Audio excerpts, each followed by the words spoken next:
When emergency first responders were overwhelmed by Los Angeles County's most destructive fire yet, a band of surfers, along with their neighbors and friends, stepped up to defend their home turf in Malibu.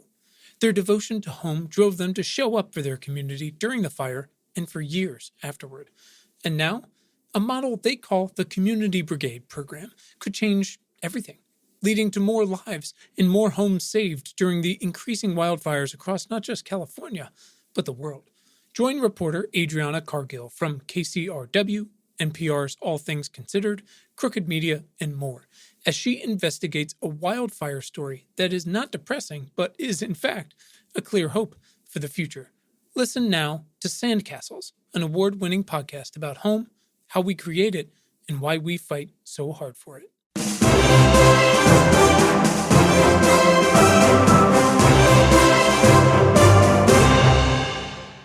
Hello, everyone, and welcome back to Important, Not Important. My name is Quinn Emmett. I hope you're all safe and sound out there. This is the latest in our Do Better Better series of essays. They're crafted to help you think more clearly about the future today.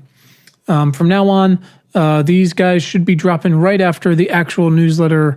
The actual essay itself is published in our newsletter and on our website. So you'll be able to get those in a slightly more timely fashion. Thank you for listening to all these, and I hope you enjoyed these back episodes. If you are new to our community, these essays complement the audio version of our weekly newsletter that drops on Fridays, read by Brian. And of course, our critically acclaimed conversations with diverse, interdisciplinary humans, scientists, farmers, CEOs, activists, journalists, doctors, you name it, all working on the front lines of the future. If you are new to those, you can go to importantnotimportant.com/podcast and check out our most popular ones. They're listed right there. You can also search by category or guest. Super easy.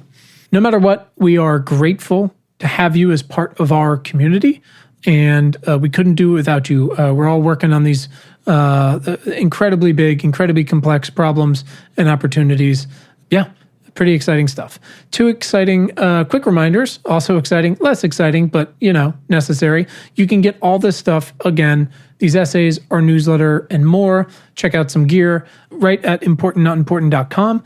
You can also send us feedback at questions@importantnotimportant.com. Just open up your voice recorder, send us a voice memo, question or feedback, whatever you got, and maybe we'll use it in a future episode. Okay, today is Do Better Better number 12. It's called 20% for the Future. This was originally published on December 14th, 2020. If you're lucky enough to be someone who's been able to work from home this year, even if you've had hungry, unbathed children popping in and out of your business Zooms, if Seesaw has you begging for mercy, or on the other hand, if you've felt a pervasive loneliness being separated for months from coworkers and friends, you've all probably noticed the talk about how the workplace as we know it is somewhat up for grabs. And everything is theoretically on the table. How we work, when we work, how much we work, for whom we work, where we work, from the country down to the city, down to the type of home stand-up desk recommended on Wirecutter, which, spoiler alert, is already sold out.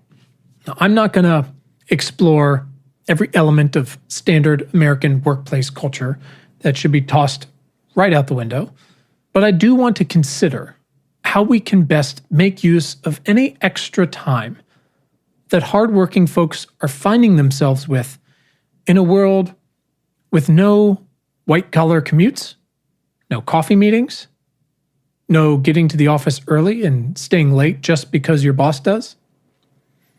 And I want to marry that opportunity with the main theme of important, not important, and thus do better, better, which is to answer the question, what can I do?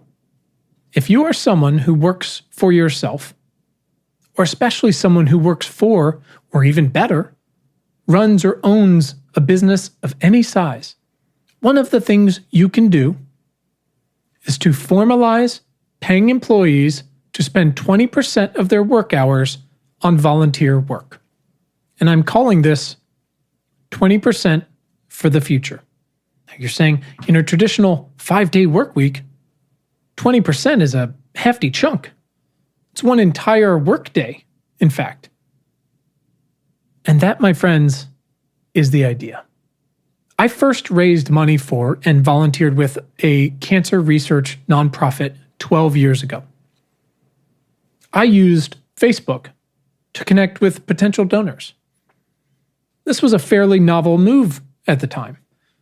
It was efficient. It was effective. Facebook hadn't broken the world yet. And flash forward, and we're being pulled in a million directions every day. Donate here, make calls there, cook or serve meals somewhere else. It's easy to feel overwhelmed. And it's easy to be ineffective with our time and money. But formalizing these hours of giving, setting clear expectations upon hiring, building internal tools and networks to support employee efforts, defending against inevitable project encroachment, building incentives for participation, all of these can help preserve and focus on employees' energy. In my conversation with Professor Rebecca Henderson at Harvard, we discussed reimagining capitalism in a time of COVID and the climate crisis, during massive civil and voting rights unrest, and conversely, when a green revolution is upon us, the greatest rebuilding opportunity in history for our economies, for our societies. And it's right there, it's waiting for us to make our first move. Now, reimagining capitalism includes such global endeavors as standardized, mandatory ESG type reporting. But it also means you, the boss, exploring these issues internally on a human by human level.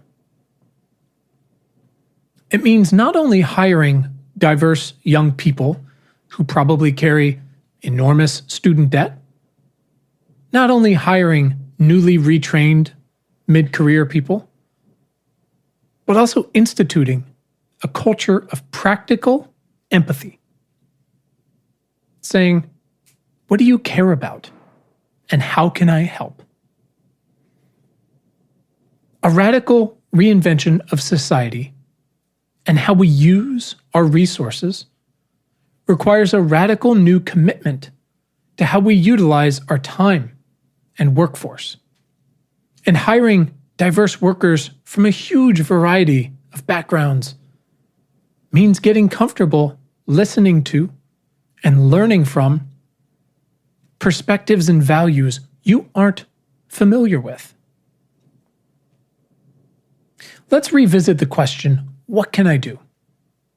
And let's break it down a little further. Some people emphasize the what or the do in what can I do? They're looking for a practical answer. And some people emphasize the can. Same question, a little more desperate. What can I do? Some folks emphasize the I. What can I do? i.e., how can I, singular, possibly make a dent in something as large as climate change?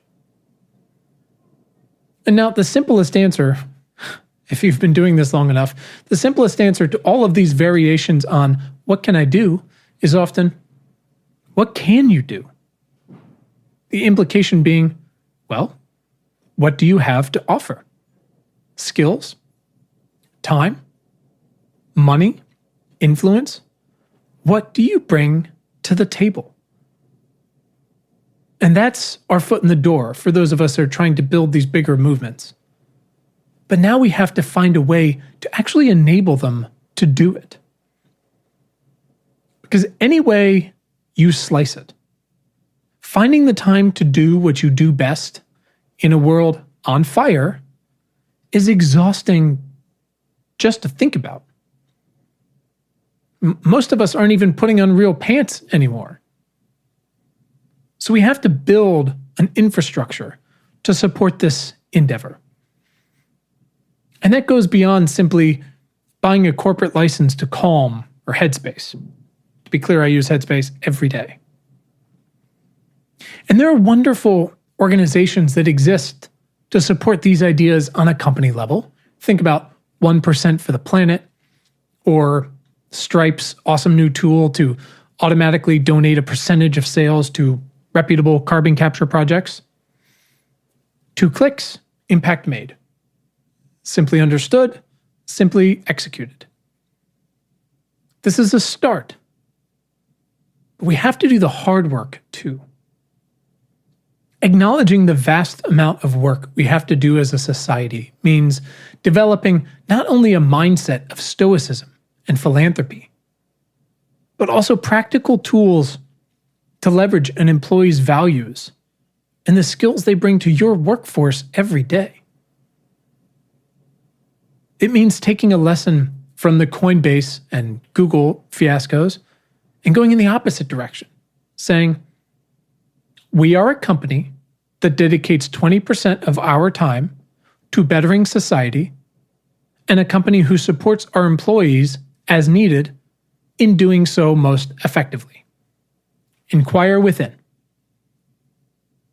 And then the important part, actually doing that. Requiring employees to spend 20% of their hours on values-driven work outside of your organization means not only setting this expectation, modeling the work, creating a culture of sharing and pride, and recommitting to the system when times get busy, but also actually helping. Helping employees set up a local chapter of Black Girls Code.